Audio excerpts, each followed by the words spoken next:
안녕하세요. 4단원 비야 비율 세 번째 시간이에요. 오늘은 비율을 알아볼 거예요.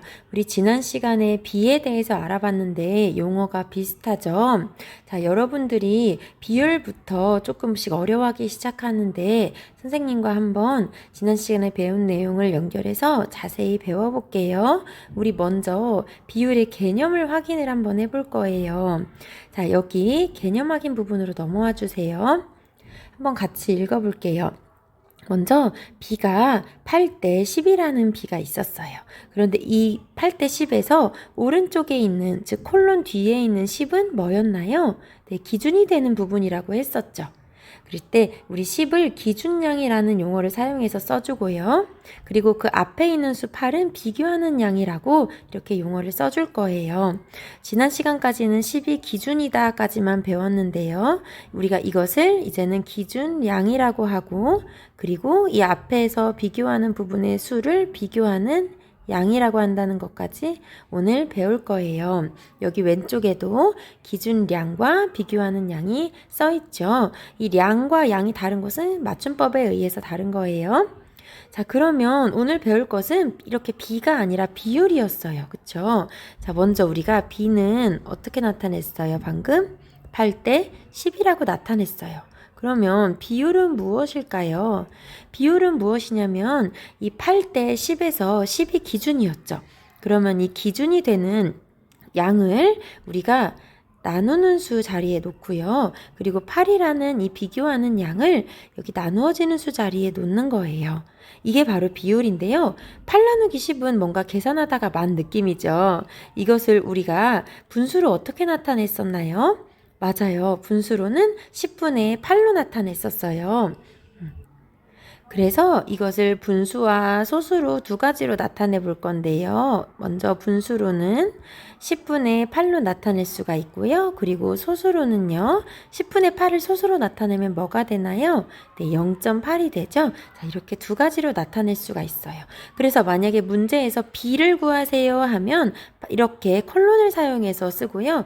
비율을 구하세요 하면 분수나 소수로 써주는 게 맞아요. 이때 분수는 우리가 약분을 해서 5분의 4로 나타낼 수도 있고요. 네. 그리고 소수는 분모를 10, 100, 1000으로 만들어서 이렇게 소수로 나타낼 수가 있어요. 자, 그러면 조금 더 앞에 문제를 다시 읽어볼게요. 비율은 비교하는 양 나누기 기준량이므로, 자, 이렇게 이것을 분수로 나타내면 기준량분의 비교하는 양이 된다라고 할 수 있어요. 그래서 이렇게 분수로 나타낼 수도 있고, 이 분수를 분모 10, 100, 1000으로 바꾸어 소수로 나타낼 수도 있는 것이지요. 자, 비율의 뜻을 우리 교실에 꼭 외우고 와주세요. 비율이란 기준량에 대한 뭐뭐에 대한이면 뒷자리에 간다고 했었죠. 기준량에 대한 비교하는 양의 크기를 말하는 거야 라고 했어요. 즉 비는 몇 대에 몇 하는 이 식 그 자체를 말하고요. 그리고 비율이라는 거는 몇 대 몇의 크기, 즉 그 비교하는 양과 기준량이 서로 큰지 작은지 그 크기를 나타내는 것을 비율이라고 해요.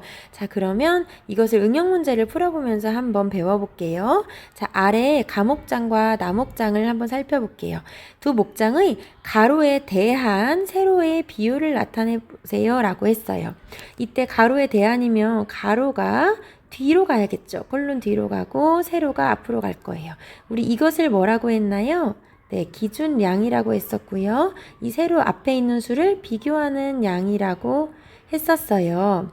그러면 우리 이것은 비죠, 지금. 이것을 비율로 나타내기 위해서 우리는 그 크기 비교를 해야 되기 때문에 비교하는 양 나누기 기준량을 해서 기준량분의 비교하는 양의 비율로 나타냈었어요. 자, 그럼 이런 식으로 한번 비교를 해볼게요. 두 목장의 가로에 대한 세로의 비율을 분수와 소수로 각각 나타내보세요. 그러면 가로가 뒤로 와야겠네요. 자, 가 목장은 먼저 가로가 10m고요. 그리고 세로가 4m예요. 그러면 비교하는 양 나누기 기준량으로 나타내고 이것을 이렇게 분수로 나타내 볼 거예요. 그럼 10분의 4거나 0.4거나 두 개의 비율로 나타낼 수 있네요. 자, 그러면 이번에는 나를 살펴볼 거예요. 나는 우리 비교하는 양이 6 그리고 기준량은 15예요. 즉 가로에 대한 세로의 비율을 나타내라고 했으니까 가로에 대한 세로의 크기, 즉 기준량에 대한 비교하는 양의 크기를 나타내는 거예요. 지금 가로에 대해서 세로가 더 큰 목장은 어디인지 지금 구해보는 거예요. 그럼 15분의 6이지요. 그런데 우리가 15분의 6은 약분을 할 수가 있어요. 자, 3으로 나누어서 5분의 2로 나타내고요. 이것을 소수로 나타내면 10분의 4니까 0.4가 되겠네요. 어때요? 두 목장의 크기는 딱 봐도 다르잖아요. 그런데 가로에 대한 세로의 크기, 선생님이 계속 가로에 대한 세로의 크기라고 말하는 것은 지금 비율을 계속 말하는 거예요. 가로에 대한 세로의 크기, 그게 바로 비율이에요. 즉 가로에 대한 세로의 크기는 같네요. 그쵸? 즉 비율이 같아요. 그래서 두 목장의 가로에 대한 세로의 크기를 나타내는 그 비율은 서로 같다는 것을 구할 수가 있어요. 자, 그래서 선생님이 예를 들어서 하나 말해볼게요. 우리 팔등신이라는 말이 있죠. 그쵸? 머리가 엄청 작은 사람이 키도 큰 거예요. 그래서 이 머리를 기준으로 해서요. 머리 크기로 비교했을 때 이 머리 크기가 몸에 8개가 들어가는 사람을 팔등신이라고 하는 거예요. 즉 기준이 되는 양이 머리의 길이인데 이 머리의 길이에 대해서 몸을 비교해 봤을 때 우와 그 머리가 8개나 들어가는 그 몸의 길이에요. 머리가 작고 키가 크다는 거죠. 그러면은 이 머리에 대한 몸의 비율이 몇 개라는 거예요? 8개라는 거예요. 그쵸? 그래서 팔등신을 보면 우리가 뭐라고 말해요? 비율이 좋다라고 말해요. 즉 비율이 좋다라는 말은 뭘까요? 네, 맞아요. 머리의 크기에 대한 몸의 길이의 크기가 아주 알맞다, 딱 보기 좋다라는 뜻이에요. 그래서 여기까지 비율을 알아봤고요. 아래 문제는 짝과 함께 푸는 문제라서 풀지 않고 교실로 와볼 거예요. 여러분이 각자 여기 다지기 1번 문제만 풀어서 한번 교실에서 만날게요.